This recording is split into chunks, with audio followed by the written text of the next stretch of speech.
welcome back. This is Vault. I hope you enjoy.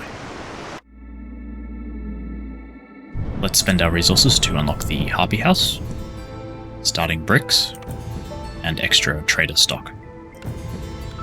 For the very first time, we've encountered a world event on the map. This one is the Forsaken Town, and we have two options. We can complete a mismanaged settlement with some pre-selected blueprints, cornerstones, glades, and a small town to gain 20 artifacts, which are Smoldering City resources, or we can complete a deteriorated settlement, which is the same but with some badly handled events, to gain 20 artifacts and also get 25 starting clay for the rest of the cycle. So of course we're going to choose the more risky one. The biome is the Marshlands. The most noteworthy difference on this biome are the giant organisms that you can find in the Forbidden Glades. And by starting with a Forsaken Town, we're naturally going to be a little bit closer to the Forbidden Glades than we would normally be. As for our caravans, I'm not really sure what to expect, but I think we'll still just take the most villages we can. So we'll take this first caravan with 9, including frogs for the first time. And I'm going to spend a couple of our reserve embarkation points to bring in some extra goods, as this settlement might be quite challenging. So we'll bring in villagers as usual, bring in stone, which may help open some caches. We've got cheap meat and veg, and starting wood.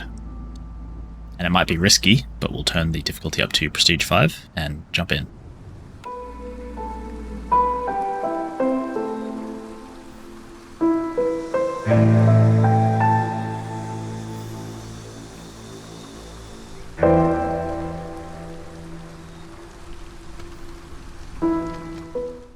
I can see a lot of craziness going on behind this forest mystery screen, but let's quickly look at what the forest has in store for us.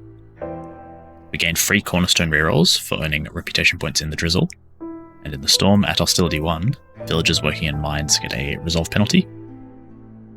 At hostility 2, resources we sacrifice burn quicker, and villagers without housing get stacking negative resolve. And at hostility 6, villagers without clothing and services take extra breaks. The Prestige 5 effect doubles the speed at which villagers leave the town with low resolve. There's an overwhelming amount of both threats and opportunities in these starting glades, so I'm going to do a quick supercut of all the important stuff. First off, we have our dangerous glade event. It's the same fuming machinery from last game. And once again, I think we're going to let it explode, because we have less than 5 minutes to deal with it. And I think we'll probably tear it down again after it explodes, because the option to fix it is very expensive and the reward is a bit mediocre. Whereas we can use the rewards from tearing it down to immediately get some rain pump going. Our second problem is blight rot. We have enough to overwhelm the hearth, but no blight posts to deal with them. So it will be a very high priority to build that quickly. Thankfully though, we have a little bit of extra help from the starting perks that we have. We have extra resistance to corruption and +1 to purging fire production. And on top of those, we have some pre-picked cornerstones. We have faster woodcutting and free tools upon discovering a glade during the storm. We also have a cornerstone to pick, but we'll do that after we've gone through everything. We have a lot of unfinished orders, and 3 of them grant villages, so they will obviously be a high priority. Selling 20 to a trader shouldn't be too hard, and we should try and start some trade routes this season so that we can complete this order ASAP. This third order is amazing. 60 stone gets us 5 frogs and +1 to brick production. And in order to get this stone, we have 4 stone nodes in this small starting glade. Some other resources we have that might be useful are this drizzle geyser, these large mushrooms, although we don't have a large herbalist camp, and this large snake nest, for which we do have the large camp unlocked. So the trapper's camp was one of our starting blueprints. On top of that, we have the press, which is in a ruined state, so we can build it more cheaply, as is the apothecary, in which we can make jerky, which will be a good early complex food solution. And we have a couple of unbuilt blueprints as well, the brickyard and the alchemist hut. We haven't needed to use this Forsaken altar yet in any of our games, but it is a prestige-specific building in which you can sacrifice villagers or your citadel resources to get extra cornerstones that are more powerful than the usual cornerstones. You can only use this during the storm, so we'll check back on this later. One last interesting option that we have is this Forbidden Glade that is very close to our Dangerous Glade. So during the storm, we could chop into this, get our free tools from our cornerstone, and also our giant organism from the biome. So now that we have all the information, let's have a look at our cornerstone. We have no porridge blueprint, and we have no source of grain, so we can immediately rule out those 2 and narrow it down to silent looting or declining. Declining is fairly attractive because we have an order to sell 20 value of goods, But I also have a bit of a plan forming to open this cache and get the tablets for that purpose, as well as the bricks that we will need to deal with the fuming machinery. There's also another upside to silent looting, in that tools are easier to get this game with our cornerstone. And given we're starting in year 3 with the higher than usual hostility, I think hostility management will be a little bit better this game than usual, so let's lock in silent looting. We also have 1 extra unpicked order. Neither of these are very appealing, but I think we're likely to be making tea this game, as we already have 2 blueprints that can create it, as well as 2 species that like treatment, and it's also a cheaper order in general than rations for the Citadel, so we'll just take healing here. So our starting game plan is to get these 3 orders that give villagers complete as soon as we can.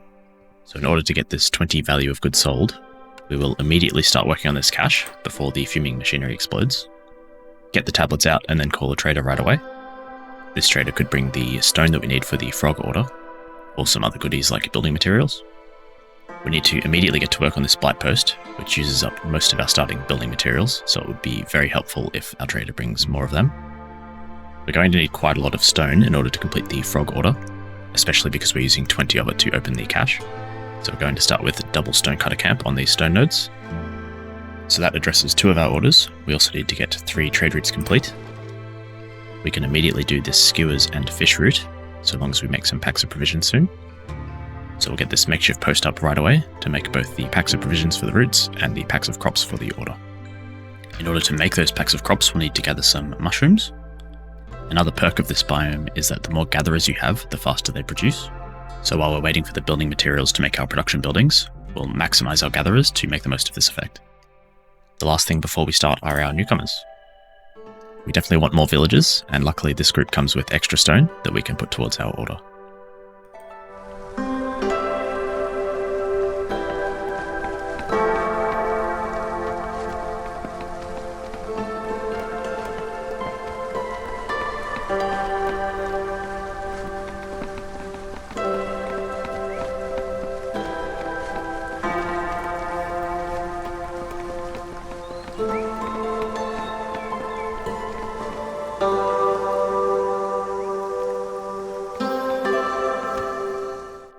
Trader has arrived and the tablets are in. Farloff has a lot of good stuff. I would love these blueprints, but there's no way we're going to get that much amber. So we're going to settle with a lot of building materials to get our town going at the start. We especially need a lot of planks for all of our buildings. Our only blueprint for it at the moment is the crude workstation, which is very inefficient.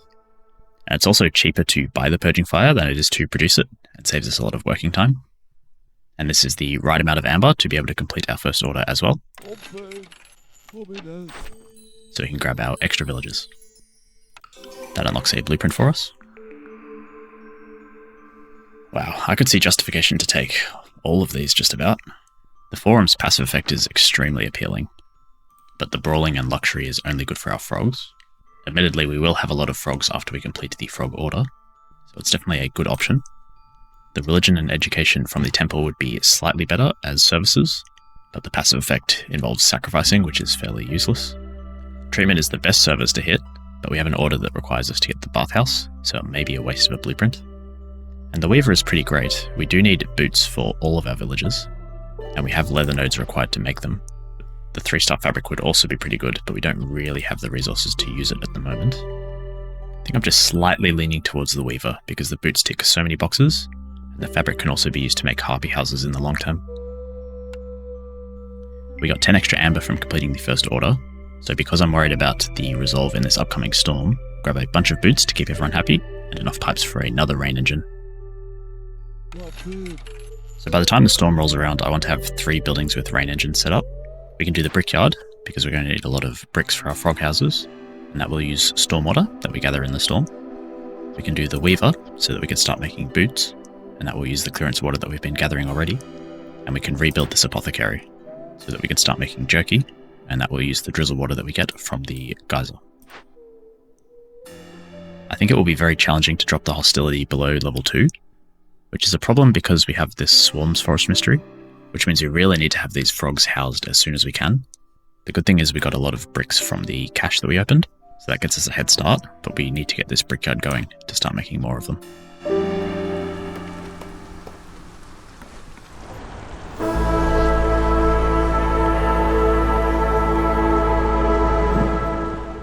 Let's see if there's anything worthwhile in our Forsaken Altar.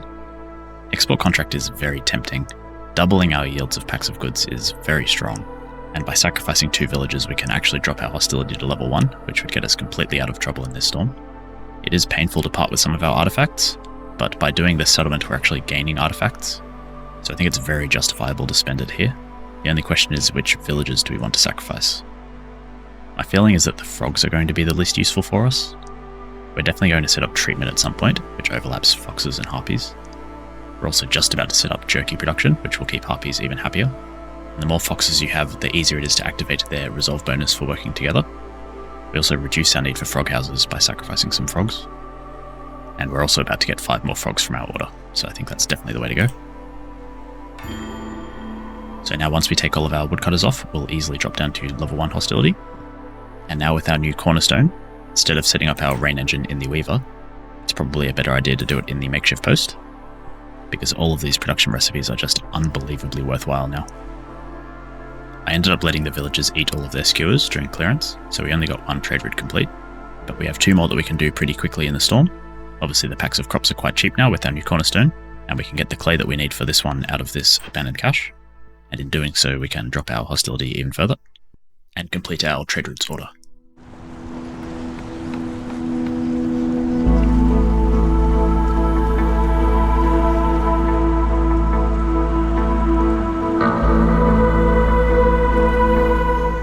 We've collected enough stone to claim our frog order. It was important to claim it as soon as possible to get the +1 brick production, but that does tick us over the edge to hostility 2, only very temporarily though, because once impatience goes back up to 5, hostility will go back down to level 1. We also have a new blueprint. These mostly feel like doubling up on what we already have, so it's probably a good candidate for a reroll once we have enough amber from our trade routes. Speaking of trade routes, we now have all 3 routes underway toward the delivery order.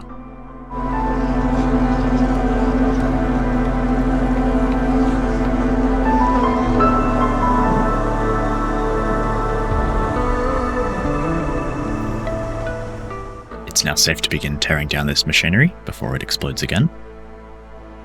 And all 3 trade routes are complete, therefore completing the delivery order. By completing the order, we have another Forsaken Altar activation. So these are all some pretty interesting options. Flame Amulets completely removes the hostility from woodcutters, but I don't expect to be woodcutting for too much longer this game. Force of Nature is pretty interesting, but again for the same reason, the woodcutting focus doesn't appeal to us. And Deserted Caravans is just generally great. It's definitely worth sacrificing 2 villages to increase everyone else's production speed by 66%. And if anything, we're overpopulated at the moment, so I'm happy to sacrifice 2 more frogs. It is a little painful to part with even more artifacts, but this is just too good to pass up. We have to accept being at hostility 2 for the rest of this storm. I don't think anyone is particularly at threat. The harpies will get happier with the jerky coming in, and the foxes are pretty resilient. The main reason we have to endure the hostility is so that we can break into this forbidden glade before the storm ends, and collect our 10 free tools. I'm not sure I've allowed enough time. One of our woodcutters that was heading to the job has just died as well, so fingers crossed they break into the glade within the next minute.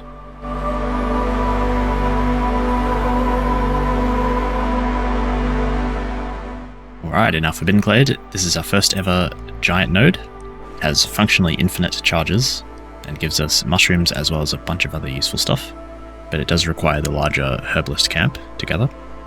There's also meat, some mining veins, and a clearance geyser. There's a large cache. 30 planks would be so amazing. There is our Forbidden Glade event, the Hungry Mistworm. If we don't resolve it, it will destroy all of the food in our warehouse. And we can either feed it with meat-based foods and get some resources, or we can chase it away for rep and amber, but it will eat 6 items of food in our warehouse every 10 seconds. So we definitely need to set up a new hub out here. It's a long way away from our starting glade. So once the warehouse is down, we can fairly quickly get all of our resources out of this cache, which will make room for a hearth in the corner. And also, once the warehouse is up, we can start working on the mistworm. We'll definitely do the feed option. Chasing it away is just simply far too much food to lose. And the rewards for feeding it are quite good as well.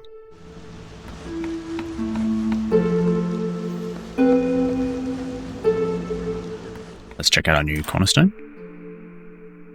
Repurposed bait seems a lot stronger than the other two. We can make packs of crops extremely efficiently. The only question is, are we actually going to do any fishing? And if we are we actually going to use that much insects? It's also worth keeping in mind that our giant protofungus actually drops insects as a secondary yield, so I may be better off just declining this to get the 10 amber so we can get more blueprint rerolls. It's such a great cornerstone, but I just think it is unnecessary here. And let's see our new orders. Our Mistworm is an empathy event, so this would require us opening at least one more glade, which we will probably do in the next storm to get some more tools out of our cornerstone. And the rewards are okay. We already have such amazing bonuses to our packs of goods, so I'm not sure if export specialization actually helps us that much. The alternative is using 175 clearance water. I suppose with the clearance geyser and with the clearance water buildings that we have, it is actually possible to do this in a reasonable amount of time, maybe by the end of next year. I think it's a little more reliable than Lost in the Woods, so let's just take it. Looking at our trade routes for the year, there aren't really any amazing routes for us. We definitely don't want to be selling our parts. But these two Smoldering City routes can get our standing up to level 1, and we are definitely going to have an excess of jerky, so it's not too wasteful. We have enough amber now to do some blueprint rerolls. I think we still definitely don't want any of these. Okay, we didn't get the herbalist camp, but we did get the bathhouse that we need for our order, and getting treatment going will be a good way to start pushing resolve into the blue, so I think it's a good enough pick. We definitely need to be trying to get our next blueprints though, so that we can find the herbalist camp before this hub is set up.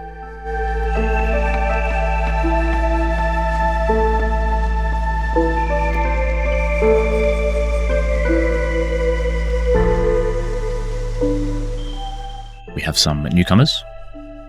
I do prefer the rewards from the first caravan here, but I'd rather get the 2 extra foxes, as one of our orders requires 12.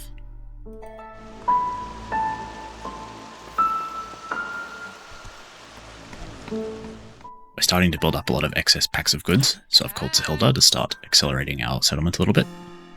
We're still very much bottlenecked by planks and pipes, so we'll grab heaps of them. The pottery can go into tea, and we're about to run out of leather, so we'll need more of that to keep making boots. And we can comfortably afford everything with all of these packs of crops.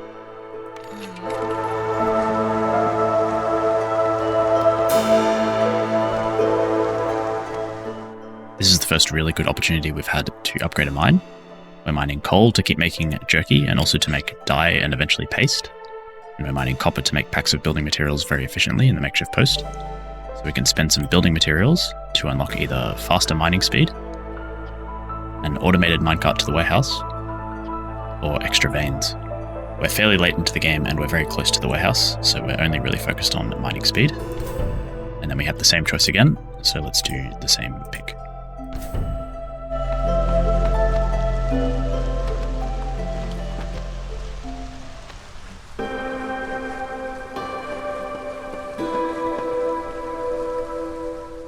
We have a new blueprint from Resolve. This pick is pretty decent. I'd like to reroll it for the herbalist camp, but our reputation is climbing so quickly now that I think we can just take the very good option of the 3-star porridge in the beanery. If we still don't have the herbalist camp by the next option, maybe we'll reroll it for it then. We're also getting pretty close to completing some of these orders. We just need one more fox, we need to build up a stockpile of tea, and we need to continue using clearance water. We're really starting to use a lot of clearance water in our buildings. We have the makeshift post, the weaver, and the alchemist hut all using clearance water, so that order will really start to race up as well. We have a very nice trade route we can start with these packs of crops, and we also have this mushroom and insect route we can do, maybe later in the season if we get the herbalist camp, because at the moment we're actually using these insects and mushrooms in some important recipes.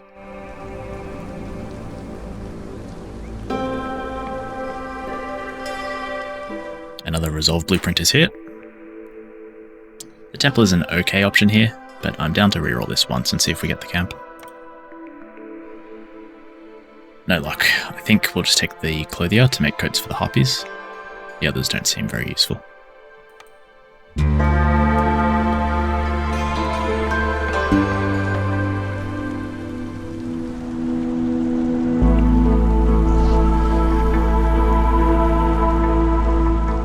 We have another very high corruption storm, thanks to all the rain punk that we're doing. But I don't think it's high enough that we'll have any problems, as long as we have a few people working in the Blight Post. Our tea order is complete, netting us +2 harpies in our next group of newcomers. which is almost here. It also earns us another Forsaken Altar choice. Advanced Fuel is a great option here, but I think we're at the point where we don't need any of these Stormforged cornerstones, and it would just be a waste of artifacts. We have a very nice trade route here to sell some of our extra coal. And it's looking like we should be able to keep the harpies and maybe the foxes in the blue for the storm, which will earn us an extra blueprint very shortly.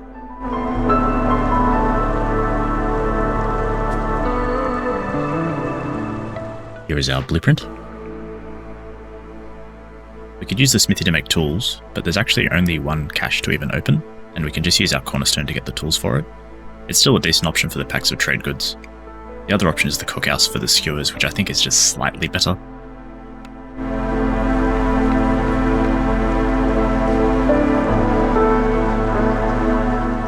Our group of newcomers is here. We need to take the caravan with the foxes to complete our order, which works well because it comes with the coats that we like for the harpies. It's going to be very hard to keep hostility below 3 with that group of newcomers, so we're going to use this time to break into a dangerous glade and get some more tools.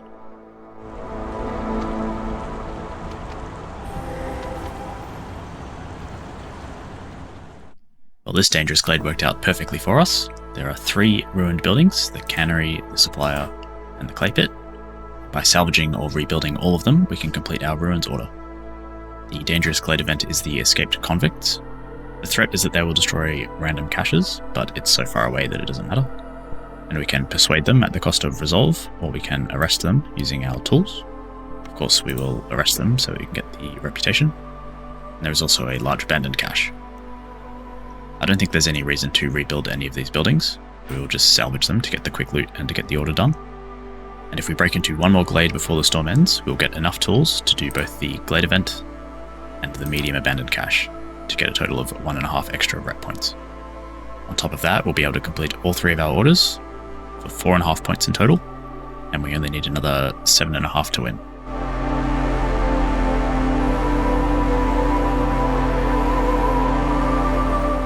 Our fox population order is complete, so we'll collect that now for the pickled goods. But I think completing Power of the Clearance will actually make the game take longer, due to the extra villagers adding hostility and taking us over to 4. So we'll hold off on claiming this until the drizzle.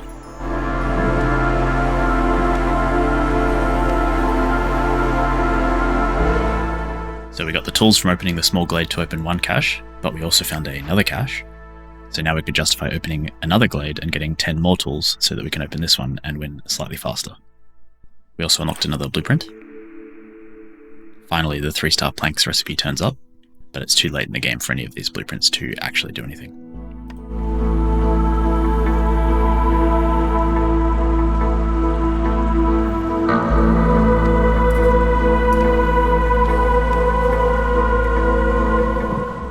So there was nothing particularly of note in the new glade, except for the tools that we need to open the cache.